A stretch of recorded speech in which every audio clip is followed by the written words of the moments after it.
احنا الادارات على اي ادارات، احنا كلامنا كله واقعي مش شغل حوارات.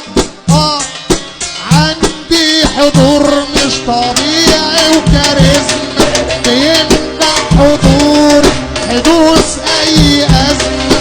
انا الاداره واخدها بجداره، اسمي مسمع لفوق في الصداره، وده احترام لحفظ ومقام.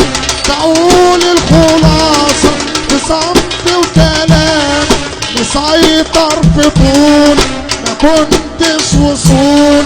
كبير او صغير بيجي بيقومولي، مشرفني وضع حابب فيا طبعا.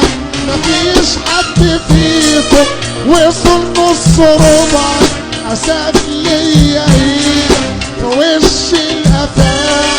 جنات الرجولة بدم وطباع، ما بعرفش انافق عويل او منافق.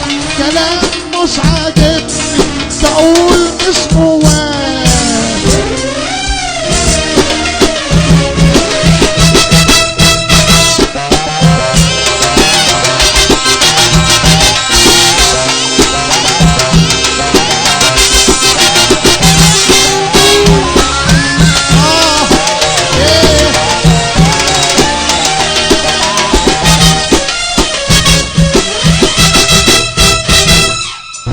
اللي عايز غير الاناكوندا